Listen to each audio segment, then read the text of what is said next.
মাংস ছিল আপনার 35 টাকা, 40 টাকা, 45 টাকা সের, কেজি না সের ছিল। সে সময় মনে করেন আমি পাক করতাম 15 টাকা আপনার ফুল, আর হাফ হলো 10 টাকা। 15 টাকা আর 10 টাকা করে আমরা বিক্রি করতাম গরু মাংস। না, বাবা বিরিয়ানির দোকানটা হলো যেটা, ওটা হলো ফাইজানি মদিনা।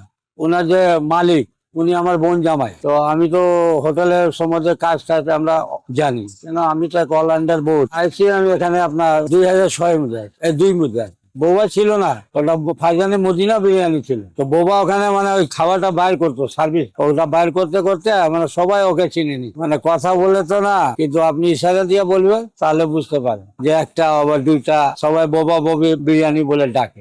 মানে দোকানে আমাকে নিয়ে যাওয়ার পরে, তো আমার দোকানের যেটা মালিক উনি হলো আমার বোন জামাই, ঠিক আছে, ফুফতো বোন জামাই। উনি আমাকে বললো যে আপনি আমার দোকানে কাম করেন, সবাই আপনাকে চিনবে বলছি। আমরা ঠিক আছে, কিন্তু আমি তো জানি না যে হোটেলে বলছি হয়ে যাবো। আমি তো নিজে একটা অল ইন্ডিয়ার বউজ, রান্নাটা আমার তো বংশের বউজ, আমার বাপ যারা সবাই বউজ, অল ইন্ডিয়ার সব যা বলবেন এমন খাওয়া করার বাদ নাই যে আমি পারি না, আল্লাহর মতে। আমি এখানে আসার পরে মুস্তকিমের দোকানে আমি কাজ করতাম। তারপর যে ওখান থেকে বলছি যে আসলে উনি আমার নানা শ্বশুর, উনি বলছে যে আমি একটু বাইরে যাব, আমার জায়গাতে একটু তুমি ওখানে পাক করো। ওনার খাওয়াটা আমি পাক করে দিতাম, চলে যেত চকে বিক্রি হতো। তারপরে আসে আমি দেখলাম যে যখন আমার নানা যাইতেছে একটু ছোট্ট গ্রাম, মানে বলছি না গেল আপনার ছোট্ট গ্রাম। তারপরে যে আমি এখানে কাজ করলাম, কাজ করার পরে তো উনি আমাকে আর আসতে দেয় না।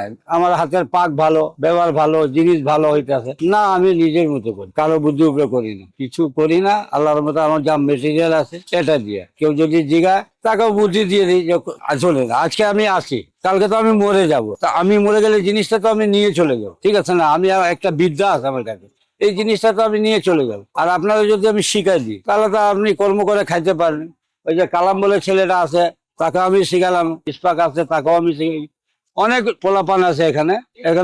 আপনার মামা বিরিয়ানি ছিল, ফারজানা মদিনা বোবা বিরিয়ানি ছিল, তারপরে কামাল বিরিয়ানি ছিল, 3-4টা দোকান ছিল। কিন্তু হালকা পাতলা এগুলো ছোট মোটো দোকান ছিল না, খুব কম। আমি এক দোকানের পাক 15 কেজি, 1600 কেজি অর্ডার ছাড়া, অর্ডার তো আসে, বিভিন্ন রকমের অর্ডার আসতেছে। আমি দিতেছি মহাকালী, বিশ্ব রোড, এগুলা মনে করেন সব জায়গায় অর্ডার আসতেছে, আমি পাক করে দিতেছি। বোবা মানে ওখানে মাল কাটতো, যেরকম আমি বার করে দিতেছি। আপনি আসলেন, এটা কি ও তো বলে না, আর একজন যারা থাকে কি ব্যাপার বলে, বিরিয়ানি কি বিরিয়ানি, কাচ্চি বিরিয়ানি, কত এত দাম হয়। তারপরে বলে যে ইনি বোবা।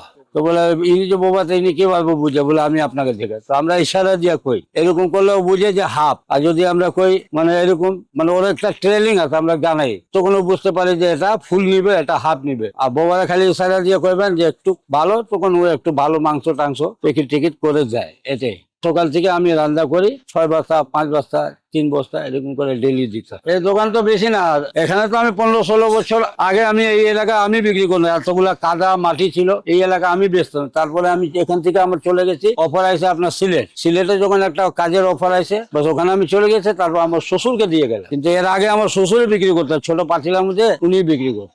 আমার মনে ভাই একটা স্বাদ কি জানেন, আল্লাহর রহমতে আমার তো নাম আছে, আপনাদের তো আল্লাহর রহমতে। আমি কিন্তু ক্যাম্পের ভিতরে পাক খুব কম করি, কিন্তু বাইরের অনুষ্ঠান আমি ज्यादा করি। যেরকম আপনার গাজীপুর, চৌরাস্তা, বাইপাস, পাকিস্তানি গার্মেন্টস, এসকের গার্মেন্টস, বাইরে আমাকে বেশি মানুষ চিনি। আমি তো বললাম না আপনাকে, গরুর মানে চাপা দিয়ে বিক্রি করি, গরু মাংস চাপা দিয়ে বিক্রি করি। খাবারটা একটু ভালো হয়, মানুষ খায়। 50 টাকা, তারপরে হলো আপনার 120 টাকা, তারপর 140 টাকা, আর 200 থেকে 12 কেজি 15 কেজি চাল ডেলি বেঁচে দেয়।